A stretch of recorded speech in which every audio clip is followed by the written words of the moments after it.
As bold as lions.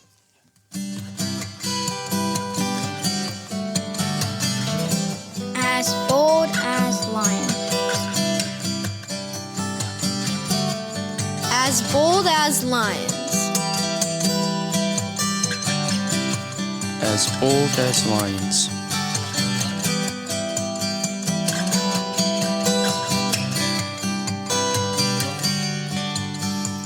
You're listening to the As Bold as Lions podcast.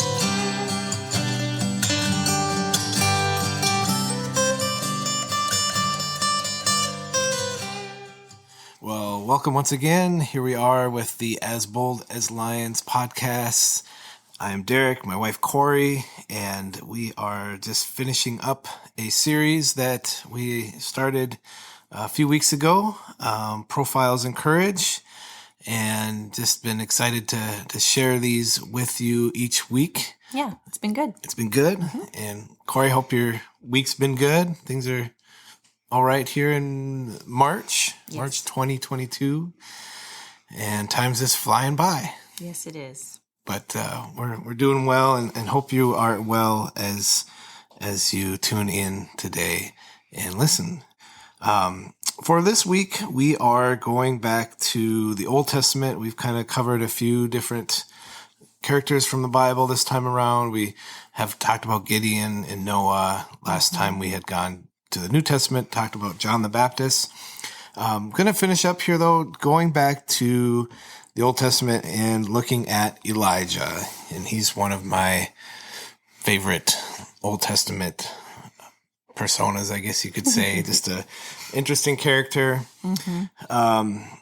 And his life, I guess you could say, it didn't fall in line with the rest of the audience surrounding him, or the culture that he grew up in. Right. As we looked at a person like Noah, we see he stands out for his righteousness, his obedience. He built an ark when there was no floodwaters. He followed the command of the Lord. And because of his obedience and his righteousness, God spared him and kept his family line going.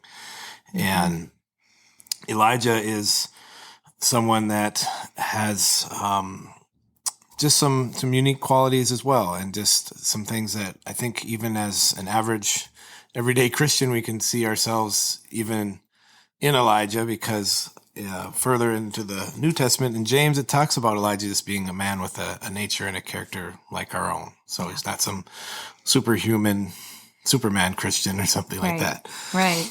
So he comes on the scene in the book of 1 Kings. He's serving as a prophet at a time when the nation of Israel, the house of Israel, from the king on down, is very wicked, very corrupt. Right. And the king is a guy named Ahab, and then his wife Jezebel. Kind of every time you have some wicked person in modern day times, they'll usually kind of compare them. Oh, she's a Jezebel, or there's a Jezebel spirit or something. So it kind of all comes back to these people, and they're disobedient, they're evil, and they're bringing Israel through some of its darkest days, I think you could say. Right. Would you read that verse there from 1 Kings 21, verse 25? There was none who sold himself to do what was evil in the sight of the Lord like Ahab, whom Jezebel, his wife, enticed. Yeah, so he's evil, but his wife kind of eggs him on, or makes it's hard to see who's really pulling the strings, because I'd say Jezebel is just as powerful as Ahab in some respects. Right. And behind him is this very evil force in her. So, but again, Elijah is a righteous person, and he's something that Ahab hates. There's just something about him that, he sees that he's his enemy. He really calls Elijah his enemy. That's 1 Kings 21:20. And being so hated by the ruling authorities, Elijah spends much of his time on the run, just persecuted, fearing for his life. Knows he's kind of got a bullseye on his back, and so We see that at certain times throughout the account of Elijah. First Kings 18:24, if you'd read that, Corey. And I call upon the name of your God, and I will call upon the name of the Lord, and the God who answers by fire, he is God. So our focus today is on 1 Kings chapter 18. If you have a Bible handy, you want to go there. If not, that's cool. But basically, and you could talk a lot about Elijah, but this is an account that I kind of want to pull out and spend a little time. If you know of 1 Kings 18, it's where it's basically this head-on encounter between the prophets of Baal and Elijah, the prophet of the Lord. And so Yes. the righteousness of Elijah and the wickedness of Ahab kind of meet head-on here. Ahab he worships other gods. His prophets, which are Baal worshipers and Asherah worshipers, they're challenged by Elijah to a showdown to determine whose God really is God. Yeah. So Elijah kind of bring it to a head, saying, "Hey, we're gonna settle this," you know. And there's a lot, like I said, we could spend, but 1 Kings 18:20 through 40, verses 20 through 40, that's this account from what happens on Mount Carmel. And I think when we look at Elijah through this, we see somebody who has a faith that we can emulate, especially in the dark times that we face, knowing we're not that much different from Old Testament times when they were going through great periods of wickedness, and the culture was, you had to look really hard to find those who are righteous and those who are upstanding and haven't bowed their knee to this or that idol or God. And a lot of ways we have to do that today too. Even in the church, there's things that just don't seem to line up with Scripture, and so it just speaks to us today. And he doesn't back down from a fight. His temptation could have been to run or just compromise or not even have brought this whole scene forward, but he does it. Right. So he's, I believe, a profile and courage that's worth our examination and somebody that we can learn from. So jumping in today, our first point is Elijah's faith didn't question the odds. Read that verse for us, Corey, there. 1 Kings 18:19. Now therefore, send and gather all Israel to meet me on Mount Carmel, and the 450 prophets of Baal and the 400 prophets of Asherah who eat at Jezebel's table. So there's quite significant odds here. Right. And again, I'm reminded of Gideon. We talked about him a few weeks ago, the odds that Gideon had for his army, basically against the Midianites, and they're pared down to just this really small number that just doesn't seem to make sense. The math doesn't seem to really make any sense, but God's math is different than our math. We got to remember that. Really, it's just one man versus 850 prophets. You've got 450 Baal prophets, 400 prophets of Asherah. Right. And was Asherah a god, or is that, like, talk about Asherah poles and Asherah? There must have been some kind of I'm not exactly sure of the context there, but they're basically these false idols. And it says they eat at Jezebel's table, so they're kind of already in with the king, and they're in his court, already. Like they're on the payroll and everything. It's what it sounds like. So, and that obviously bothers Elijah. That's like, this is not what we're supposed to be doing. This is unrighteous. This is unholy. And so he has I think just a righteous, jealous nature that rises up in him. And he calls out Ahab. He calls out these prophets and basically says, let's have it out. Let's do this. And maybe this was already something God had been priming him for, because if we look over Elijah's life, he's done a lot of miraculous things up to this point. He's seen God do amazing things, and he's kind of been the conduit through which those things have happened. Right. but realizes that's the Lord's power. That's him working through me, and is willing to take this really big step of faith to say, I want to prove that you are God, and these other gods are nothing. So he's predicted that a drought would overtake the land. He had an incident where he provided oil and flour for a widow to have food. Later, he raised that widow's son back to life. So he's seen God move in some pretty awesome ways. Going into this duel then at Mount Carmel, he's prepared for it. He's seen God answer before, and he realizes that the odds don't matter when God is on his side. Right. But for our own lives, we can often have this kind of head knowledge that God can do these things. We may not have experienced it firsthand, but we're like, well, it's in the Bible, or I've heard of so-and-so having a miracle take place in their life or whatever. But I think we don't really always connect that down into our hearts, Right. where we're really acknowledging, like, yes, God, you can still do that. You can, let's just say, whatever wicked thing maybe we're up against. Maybe there's some sort of a lie that you need to banish, and it's in your household, or it's in your community or something, and it seems all encompassing and too powerful, but it's still not too beyond what God can do. Right. Yeah. Exactly. So, to be reminded as we look at this, it's 1 against 850. It looks impossible, but God is still that same God. Like that God who did that, and what we're going to talk about here, that's the same God that we serve, and that we can have that character that Elijah had of just complete trust and complete faith. Yeah. And confidence. And confidence, right. Confidence in the Lord, not in himself. That's right. And he realizes the odds do not matter. There's a Star Wars line where Han Solo is doing something, and C-3PO, if you're a Star Wars nerd, you remember this. If you're not, just oblige me for a minute. But he's telling him the odds are 900 million to 1 or whatever. Yeah. And Han Solo says, never tell me the odds, So Yeah.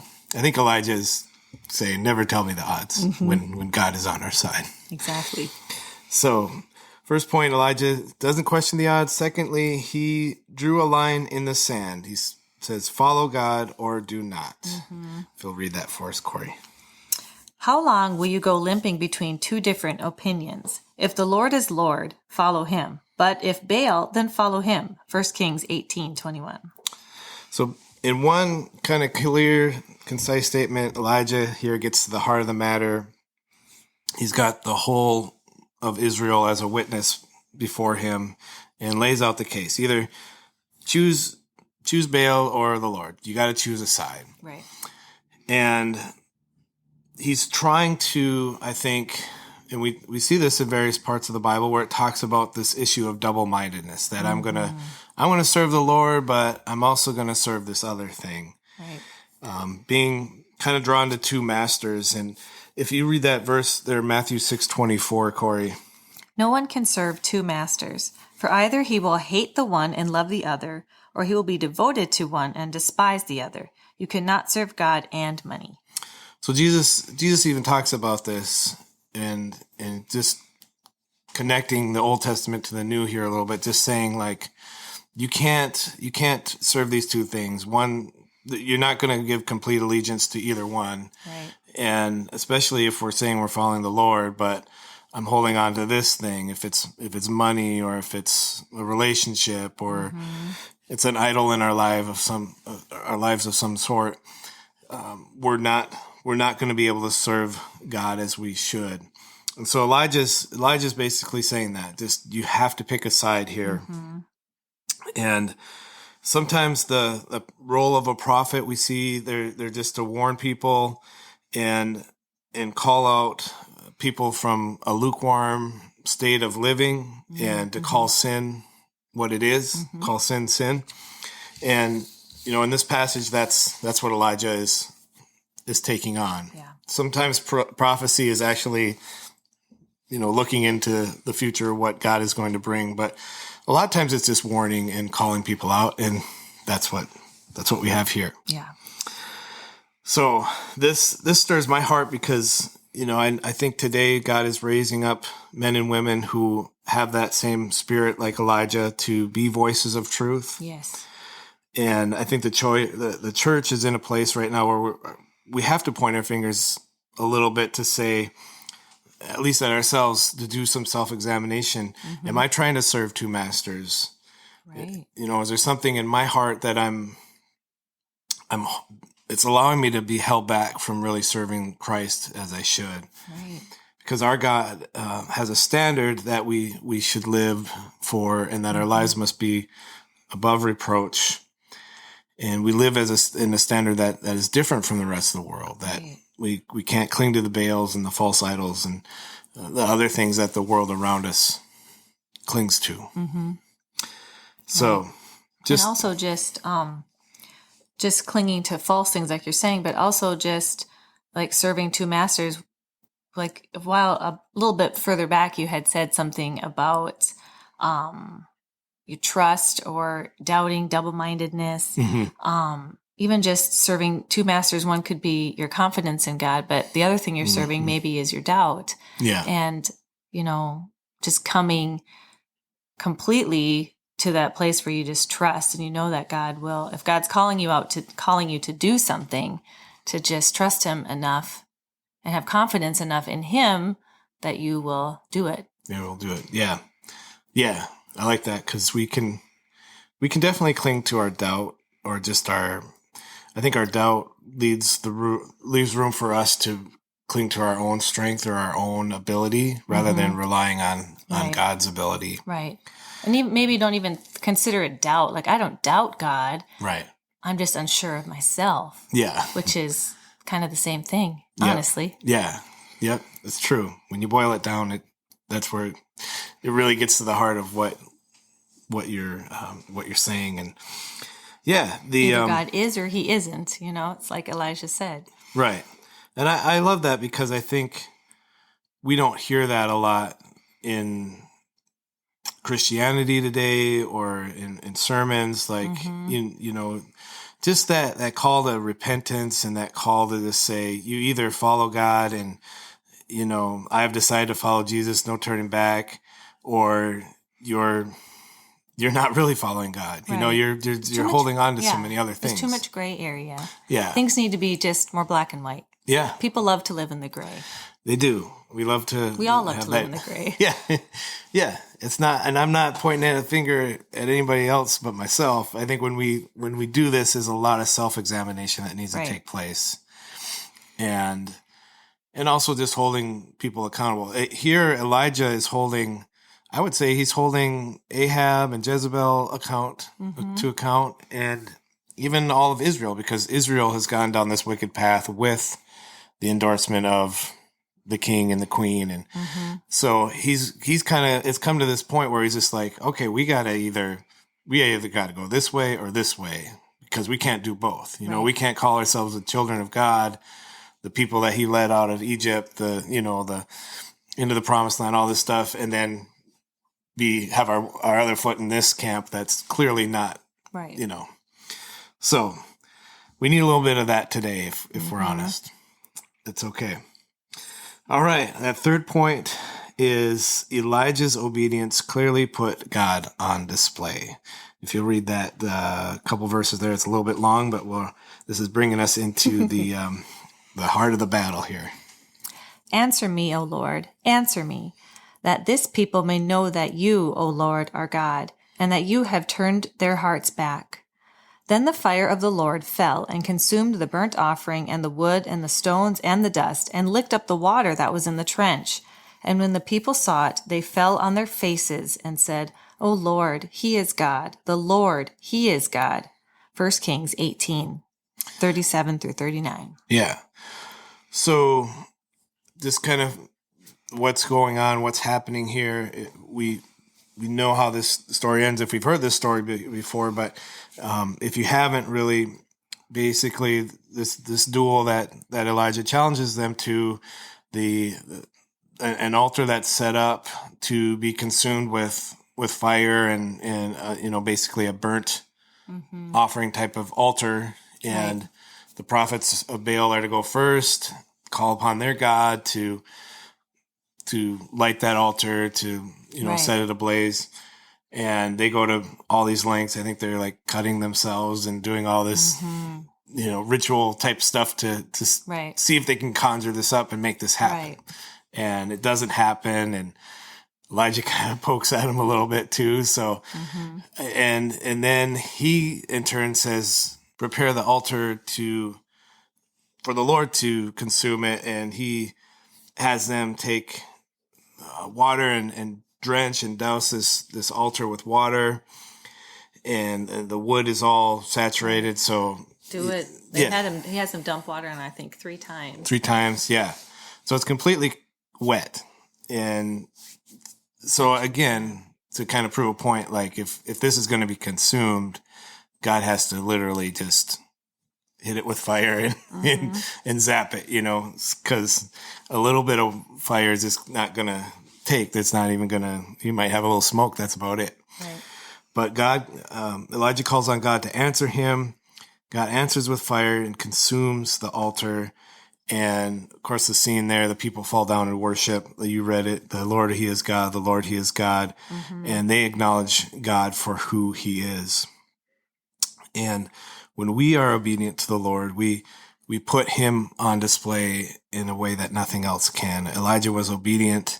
He had this test put out there, and God answered. And then people are brought into a place where they are brought to bring glory and awe of who the Lord is. So the obedience of Elijah and the power of God on display. And people knew that this did not come from Elijah. This came from the Lord, that this was his doing. And they were not in awe of Elijah. They were in awe of God. Right. And so when we face our battles and we give God the glory, people are drawn to the wonder of the God who answers, the God who shows up, unlike the other gods who do not. Right. It's because they're not real. They're not real. They don't exist, or they have no power to do what is actually being asked of them. So today I'm challenged to leave you with a parting question, and I hope it doesn't offend you, but it encourages you. And this is my own challenge as I read this story today, or the other ones we've talked about with Gideon and Noah, John the Baptist, people that are just bold and courageous in their faith. Elijah was willing to sacrifice everything for the sake of his God, of his glory. Am I willing to do the same? Are you willing to do the same? To sacrifice everything to give glory to the Lord? He didn't pick an easy road. He battled doubt and faced many lonely days on the front lines. And we will no doubt face those times as well. Maybe you're facing that sort of situation right now. But are we prepared to stand when everything in the culture and all around us has bowed the knee to a lesser God? That's Elijah's situation, that he's one of the few righteous people that is in his nation. There are other prophets. I think some of the prophets at this point were probably killed or murdered by Jezebel. So he had to have felt alone, even more lonely, even more desperate up to this point. But it didn't stop him from being confident in the Lord and really forcing this confrontation to happen. I see this year as a year that's important for us as Christians to move forward in days that are setting us up for the end times. We don't know if we have tomorrow. We don't know when the Lord is returning, but we see things around us happening, and it just seems to make the reality of Christ's return all that much more imminent and to be ready. Right. And so I share anything, and Corey and I, we talk about all this. We share all this with not the intent to scare people or to intimidate you or somehow shame you into running back to the Lord if you're not in that place, but to just remind you and to encourage you. And maybe you're already living in that place and you just need some encouragement because you are an Elijah that's feeling very lonely at times, feeling like life doesn't make sense right now, and wondering where the Lord's at. Not necessarily losing your trust or losing your faith, but sometimes it's being caught up in what's going on and allowing that to maybe affect your spirit more than it should, or, just natural tendency of all of us. It's easy to do. It's easy to do. But there are many Elijahs running the race, and I want you to know that we're with you in it. I'm blessed to call many folks that tune into this podcast or get the blogs and the devotionals that I interact with. Blessed to call many of you friends, and that I pray for you and appreciate your prayers as well, that we appreciate your prayers, that we're not running this race alone, and that we need to just keep lifting one another up and keeping each other sharp in our faith, that we're running for the glory of the Lord and for his fame. So hopefully that's an encouraging word to you today, and would just highly recommend going back if you haven't listened to any of these Profiles Encourage podcasts, both the 4 that we have done here this year, and we had 4 other ones last year. Some differences in each story and what happens, but a lot of times some of the same themes that run through each person. And I think that the takeaway for me is that we're really not that much different from what they have gone through and lived through. Right. That we experience a lot of the same things, and our faith has to be a similar fashion of just refined and bold and courageous. Exactly. And not willing to bow the knee. Yes, well said. Yeah. So we will see you again next time. But before we go, Corey's going to close us out with the theme verse from Ephesians. Ephesians 5:15 through 17. Be very careful then how you live, not as unwise, but as wise, making the most of every opportunity, because the days are evil. Therefore, do not be foolish, but understand what the Lord's will is. Amen. God bless you guys. Take care. We'll see you again. Hey guys, this is Derek Charles Johnson. You have been listening to the As Bold as Lions podcast. I am a blogger, a songwriter, an artist. And if you've been encouraged by this podcast, please go ahead and subscribe and share, and head over to DerekCharlesJohnson.com for more encouraging content. God bless.